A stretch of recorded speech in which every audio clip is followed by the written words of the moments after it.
London is a city defined by its traditions, and just as much by its rule breakers. Picture this. A man steps out into a drizzling Georgian afternoon, unfurls a strange contraption over his head, and instantly becomes the laughingstock of every street urchin, cabbie, and newspaper cartoonist in the capital. His crime? Using an umbrella. Welcome to the London History Podcast, the show where we dive into the curious, delightful, and sometimes ridiculous moments when Londoners, simply by being first, became targets for mockery, outrage, and even side street assaults. And most marvellously, how these moments shaped the entire city's future.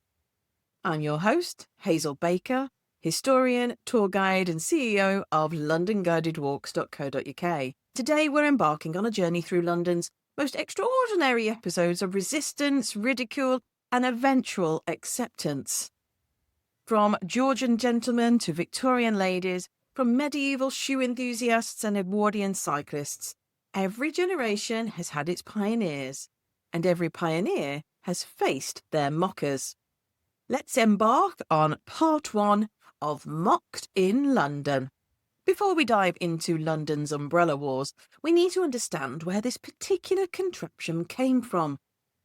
The umbrella story begins not in London's rainy streets, but in the blazing sun of ancient civilizations over 4,000 years ago. In ancient Egypt, umbrellas, or more accurately parasols, were symbols of divine power. Made from palm leaves, papyrus, and even peacock feathers, they were held over pharaohs to provide sacred shade. These weren't mere accessories. They were symbols of authority so powerful that servants were employed specifically to carry them. The very shadow cast by a parasol indicated the presence of someone blessed by the gods. Meanwhile, in ancient China, something rather remarkable was happening. The Chinese weren't content with simple sun protection. They developed the world's first waterproof umbrellas by coating paper with wax and lacquer. Even more ingeniously, they created the first collapsible umbrella design during the Han Dynasty, a technological innovation that wouldn't reach Europe for over 1,000 years. Now, fast forward to 1774, and we find Queen Charlotte, wife of George III, receiving what newspapers called a very curious umbrella made in Italy from her sister-in-law, the Duchess of Cumberland. This wasn't just any umbrella. It was a luxurious Italian creation, probably made from silk, with whalebone ribs and ornate decoration. These Italian umbrellas were massive affairs, often requiring an attendant to carry them, and could weigh several pounds. This royal endorsement was crucial, because umbrellas in 18th century England were still seen as foreign, feminine, and frankly, rather suspicious. The very word umbrella comes from the Latin umbra, meaning shade or shadow, a reminder of its origins as sun protection rather than rain defence. Walk down any London street on a rainy day and you'll see hundreds of umbrellas as natural as breathing. But for most of the 18th century, Londoners faced the rain with bravado and good soaking. Gentlemen wore broad-brimmed hats, ladies huddled under porticos, and everybody simply accepted that getting drenched was part of city life. To step out from a coffee house carrying an umbrella wasn't just unusual, it was an act of social rebellion. Enter Jonas Hanway, a well-to-do philanthropist with a practical mind, and, as it turned out, extraordinary courage. Around 1750, Hanway began doing something no respectable English gentleman had ever done. He carried an umbrella. Not a parasol, mind you, which ladies might use against the sun, but a proper rain umbrella, held over his head as he walked London streets. You'd think he was simply being practical, but Ham's umbrella was greeted with and even violence. Children threw mud and stones at him. Sedan chair carriers, those burly men who made their living transporting the wealthy through London streets, saw his umbrella as a direct threat to their livelihood. After all, who needs to hire a covered chair if you can stay dry with your own portable roof? But it was the hackney cab drivers who posed the real danger. These men depended on rainy days for their best business. When it poured, fares doubled, tripled even. A man with an umbrella was a walking threat to their income, and they responded accordingly. Contemporary accounts tell us they pelted away with rubbish and even aimed their horses directly at him, trying to knock his revolutionary contraption from his hands. The capital's wits declared him effeminate and French, two of the worst insults you could hurl at an Englishman in the 1750s. The umbrella, you see, was associated with women and foreigners. In France and Italy, umbrellas had been common for decades. But in England, real men got wet and liked it. James Gillray, the great caricaturist, made a fortune drawing prints that mocked umbrella users. His satirical images showed effeminate men cowering under their French contraptions, whilst proper Englishmen strode manfully through the rain.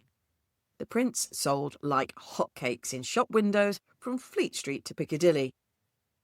Now, here's where Hanway's story becomes fascinating, because this man, who could have simply just given up and got wet like everybody else, persisted.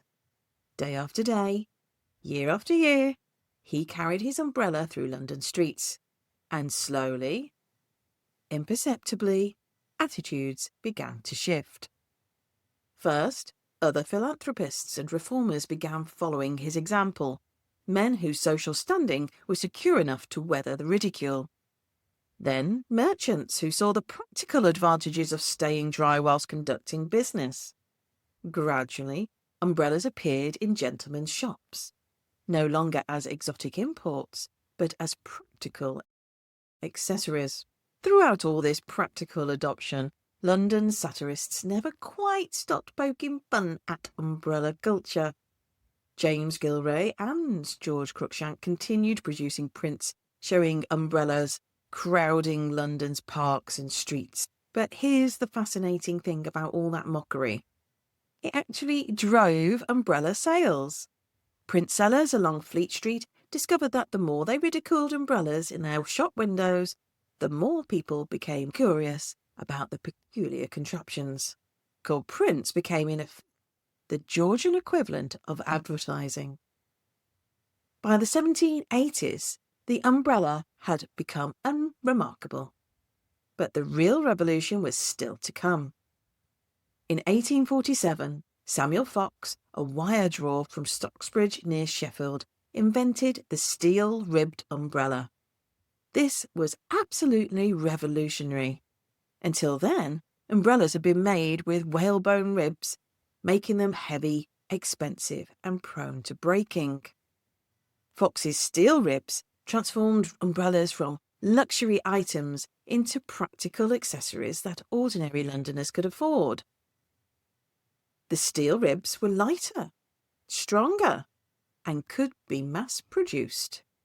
By the 1890s, steel-ribbed umbrellas were selling for about £14 each, roughly £70 in today's money, making them accessible to the growing middle class. This technological revolution sparked an entire London industry. In 1805, the Ince family began making umbrellas in Spitalfields, becoming the oldest established umbrella manufacturers in the country. By 1824, you could find William Ince crafting umbrellas on White's Row, and remarkably, 6 generations later, the family is still making umbrellas in the East End. But it was James Smith who truly capitalised on London's umbrella boom.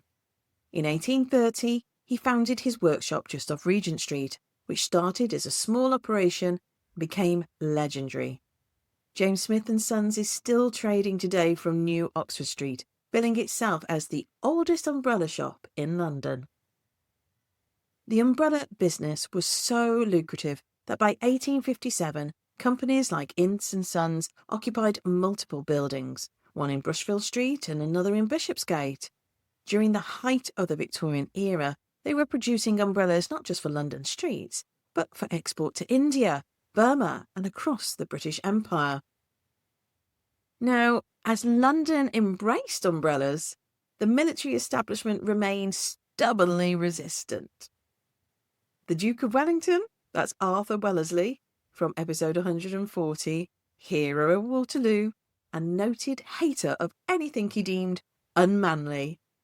And he had some very specific opinions about umbrellas.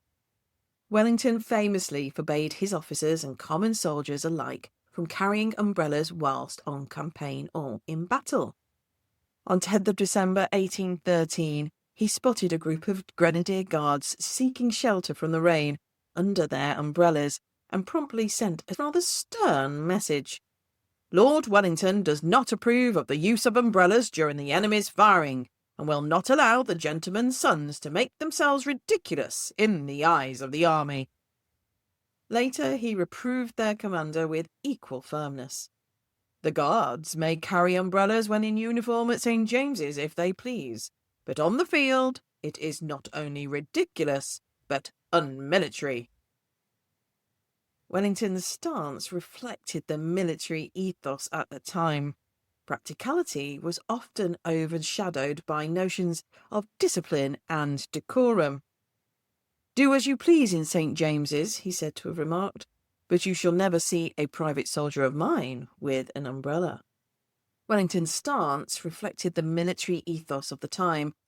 Practicality was overshadowed by notions of discipline and decorum. While he himself owned an umbrella, reportedly with a concealed sword stick, he forbade its use in combat, reserving it for civilian dress. So there you have it. Umbrellas remained strictly off limits on the battlefield. But on London's fashionable streets, they'd ironically become a mark of status and respectability. Classic British class distinction, really. What's scandalous for a soldier is perfectly acceptable for a gentleman taking his morning constitutional through Mayfair. Now, here's where our umbrella story takes a truly extraordinary turn. Enter Baron Charles Random de Berenger. And yes, that was his name. A colourful character who, in 1835, published a remarkable book called Helps and Hints: How to Protect Life and Property. De Berenger wasn't just any old self-defence instructor. This was a man with a decidedly checkered past. Born Charles Random, he adopted the de Berenger title after German baroness. He'd served time in debtor's prison and been involved in one of the most audacious stock frauds in London's history. In 1814, he'd helped spread false news that Napoleon had been killed, causing government stock prices to soar before the conspirators cashed in their profits. Rather embarrassingly, he spent a year in prison for that particular escapade. But by the 1830s, the man had reinvented himself as London's premier instructor in what he called defensive gymnastics, and central to his teachings was the humble umbrella. De Berenger established what he grandly called the Stadium, or British National Arena at Chelsea. Think of it as a sort of Georgian fitness club meets military arts academy. Here, gentlemen could learn not just rifle and pistol shooting, but practical self-defence using everyday objects. And the umbrella, according to the Baron, was absolutely perfect for this purpose. In his book, de Berenger outlined several ingenious methods for using an umbrella in defence against highwaymen and street ruffians. His techniques ranged from the practical, using the umbrella's point as a thrusting weapon or its handle as a club, to the absolutely extraordinary. The Baron actually suggested that a gentleman could shoot straight through his own umbrella with a concealed flintlock pistol, using the fabric as camouflage for his weapon. The Victorian era brought the most significant technological advances in umbrella design since the Chinese invented the collapsible frame. The introduction of the sewing machine in the 1880s revolutionised umbrella manufacturing, though high-end producers like Brigg recognised that hand-sewn covers remained superior. During this period, umbrellas became incredibly elaborate. Victorian designs featured silk canopies, intricate patterns, and handles carved from exotic woods. Ladies' parasols became fashion statements, and some were so ornate they served more as social accessories than practical weather protection. The Sangster brothers, William and John, developed the famous silphied parasol, which became absolutely essential for fashionable ladies. According to contemporary accounts, they sold over 60,000 of these lightweight, graceful parasols, which may now be seen in all the most fashionable drives and promenades in and about London. Not to be outdone, they also patented the alpaca umbrella, selling over 70,000 of these practical rain protection devices. The next great innovation wouldn't arrive until much later. In 1885, American inventor John Van Wurmer patented the first design for a collapsible umbrella, though it wasn't commercially successful. It took until 1928 for hands helped to perfect the pocket umbrella, the telescopic design we're familiar with today, receiving his patent in 1929. This German innovation transformed umbrella culture completely. Suddenly, Londoners could carry lightweight, compact umbrellas in briefcases and handbags. No longer did you need to predict the weather when leaving home. You could carry protection just in case. After searching the newspapers, I found an article written by a European traveller about life in England. And it's a fascinating piece because it tells us less about England itself and more about how England was perceived by outsiders. The article is in Bell's New Weekly Messenger, one of the many Sunday papers that flourished in the 1830s. Designed to be bought cheaply and read aloud in households, coffee houses and taverns. And this article was from February 1832, and it states that due to England's rainy climate, the umbrella was, and still is, indispensable. Yet, according to this writer, umbrellas were constantly stolen in London. So much so, in fact, that one newspaper ran a satirical story about a society for the encouragement of virtue. They were looking for the most honourable action they could reward. The decision of whom to be the winner was very difficult. It almost went to a man who had done something as unusual as paying his tailor's bills on time for several years, but was instead awarded to a man who twice returned umbrellas left at his house. The first fell into mute wonder that so much virtue was still found. It doesn't seem to be that the ownership of umbrellas changed in the 1840s either. An article in The Oddfellow, a publication associated with the Oddfellow Society, begins with a bold claim. Umbrellas, it said, are not really property at all. They belong to nobody, or perhaps to everybody.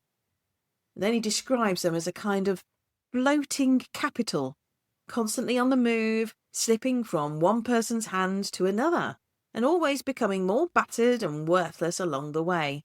In short, nobody ever truly owns an umbrella. The author imagines the hopelessness of buying one new. Yes, there are umbrella shops in every town, but what sort of naive person actually purchases one? Doing so is compared to buying 2 acres of the wind. Even if you engrave your name upon it, the umbrella will soon desert you. After a few weeks of faithful service, it elopes with someone else, borrowed by a friend in a rain shower, promised to be returned, but inevitably gone forever. And this, says the writer, is how the circulation begins. You lend an umbrella, you lose it, and in desperation, you borrow one yourself, thereby robbing someone else. Umbrellas pass through endless hands, always exchanged upwards, for as the article rightly notes, nobody ever mistakes a worse umbrella for their own. By the time an umbrella has been swapped a few times, a smart 25-shilling model has declined into a bedraggled rag with a brass ring, worth only threepence. It's a slow but certain decline from gold to brass. What makes this comic essay so delightful is the way it personifies the umbrella. It is described as a faithless partner, loved, cherished, and then suddenly gone, and perhaps rediscovered years later in a sorry state, bearing the scars of countless other owners. To recognise an old umbrella in its final days is, as the writer says, a true agony of agonies. At the close, the author divides mankind into two classes, and I think there's some truth here. Those who actually buy umbrellas, and those who simply acquire them by chance. Buyers are portrayed as martyrs, suffering for the good of society at large. Without them, no one would ever have umbrellas to mistake in the first place. The piece even proposes a special monument for those public benefactors, a mausoleum topped with an umbrella, so posterity might remember their sacrifice. Now, of course, it's all written in tongue-in-cheek, but there is a deeper truth in the satire. Umbrellas in Victorian London, as today, were a nuisance. Lost in taverns, exchanged in theatres, left on the tube, borrowed and forgotten in boarding houses. And behind the comedy lies an observation about property and morality. Some things, like umbrellas, almost seem to resist ownership. Picture this scene. A sudden London downpour strikes just as hundreds of well-dressed patrons emerge from Covent Garden or Drury Lane in the 1840s. Suddenly, the pavements become a battlefield of competing umbrellas. One violent gust, and 50 brollies bop and weave, poking hats' teeth and top coats indiscriminately. Street vendors, being the enterprising sorts, swiftly capitalised on this chaos.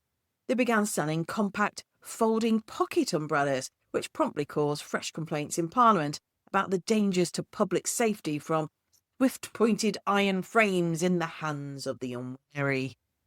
Meanwhile, those enterprising Savoyard boys were creating an entire umbrella-based economy. These lads stationed themselves at every major street corner, church entrance and coffee house, ready to lend umbrellas to anyone caught out in the rain. For just tuppence they'd follow you for a mile, a sort of personal umbrella service. This entrepreneurial spirit led to proper umbrella rental businesses. In the early 1900s, the District Messenger Company offered London a chance to rent an umbrella for 6p a day. According to newspaper reports, the public failed to take any interest in the scheme, and it had a short life. However, the idea persisted. In 1935, Orpington Station offered umbrella rental services, and remarkably, in 2024, a company called Rentbrella brought the concept back to modern London. I was recently at a hotel where you could rent an umbrella for £2 for 48 hours. Members of Parliament and barristers would routinely hire umbrellas to dash between buildings. The theft of borrowed umbrellas became such a problem that London's police reports began listing umbrella theft as a distinct category of crime. Now, we strive to live a greener life, moving away from the need of buying a replacement when something is broken.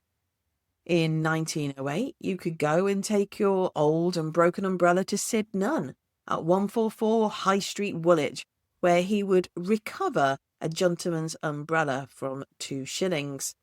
Sid also made walking sticks made to order, ferrules, which are metal tips for the walking sticks, and bands, which are metal rings that are attached to the shaft of the stick, usually near the handle for decorative or functional purposes. And if Woolwich was a little bit too south, then perhaps you could go to Atkinson and Son, 79 St Andrews, Uxbridge, where you could also get your umbrella recovered. And why not treat yourself to a walking stick while you're there? They have a large variety, English and foreign. And of course, these are 2 of many businesses offering this service. It just happens that these 2 paid for adverts in the newspaper. One thing was clear when I was researching and searching the newspaper articles about umbrellas is their increase in popularity. In the years 1800 to 1849, There were 33,000 London articles about umbrellas and adverts, but then in the years 1850 to 1899, there were 270,098. Astonishing. Picture the Western Front during the First World War. Rain lashing down, trenches ankle deep in mud, and young men huddling for shelter. As strange as it sounds, one unlikely tour found its way from the London streets to the battlefields. Yep, you guessed it. It was an umbrella. But not just any umbrella. These were military umbrellas made by one of London's oldest and most storied producers, James Ince and Sons. Established in 1805, Ince and Sons had already spent more than a century refining their craft amid Spitalfield's bustling workshops. But wartime called for a new kind of ingenuity. So why a military umbrella? In the trenches, the elements were relentless. Rain was as much an enemy as the opposing army. It turned defensive lines into muddy quagmires and left men constantly cold and wet. While the British Army higher-ups initially dismissed umbrellas as not for war, the endless downpours proved otherwise. Practical solutions mattered more than appearance, and London's umbrella manufacturers adapted to military needs. After World War I, something interesting happened to umbrella culture. The walking stick's popularity declined, likely due to the rise of motoring and its association with mobility aids for war veterans. Fortunately for umbrella manufacturers, this decline coincided with the umbrella's ascent as the essential gentleman's accessory. By the 1930s, a professional man without a furled umbrella was unthinkable in London. I always like to think of the 1960s British romantic comedy film The Grass is Greener, starring Cary Grant, Deborah Kerr, Robert Mitchum and Gene Simmons. Deborah Kerr's character, Lady Ryle, is trying to explain away the over-reliance of the English of their umbrellas to a rather hunky and oily millionaire played by Robert Mitchum, a personal favourite film of mine. By the late Victorian period, something rather telling was happening. The London Underground and the city's Lost Property Office become repositories for thousands upon thousands of forgotten umbrellas each year. In 1902, just 1 year after the Central Line opened, 560 umbrellas were left on trains and in stations, mostly remained unclaimed.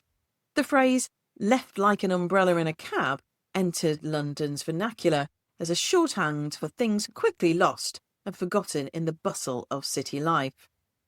Even today, Transport for London's Lost Property Office deals with an absolutely staggering number of abandoned umbrellas, a tradition now stretching back over 150 years. So, what began with ancient Egyptian pharaohs under palm leaf parasols evolved through Chinese waterproof inventions, Italian craftsmanship, Jonas Hanway's lonely courage, Samuel Fox's steel revolution, Wellington's contradictory military policies, Victorian technological advances, street boys' entrepreneurial schemes, parliamentary complaints about umbrella violence, wartime adaptations, and eventually an entire London industry built around keeping dry. The umbrella's journey, from foreign folly to English essential, tells us something profound about how London changes. Innovation doesn't arrive through London decree or government policy. It arrives through ancient wisdom, technological innovation, individual courage, entrepreneurial spirit, and the peculiar British ability to first mock something mercilessly, then embrace it completely. And perhaps most tellingly of all, whilst the Duke of Wellington banned umbrellas from his battlefields, London's streets have become their own kind of battlefield, one where staying dry and not having your eye poked out was the ultimate victory. It's simple. In London, if an idea is mocked, ridiculed, and actively prevented, that's a sign it will become utterly indispensable within 50 years. The umbrella's long, soggy march into ridicule to respectability mirrors every British invention. first sneered at, then hailed as tradition. So, next time you're in a drenching London downpour with brolly in hand, just remember you're participating in 4 millennia of comic genius, technological innovation, and cultural stubbornness. And if tradition holds, half of London will want to borrow your umbrella and never give it back.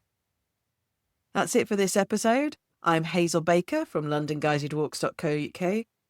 I hope you enjoyed part 1 of Mocked in London. This is the London History Podcast. Until next time.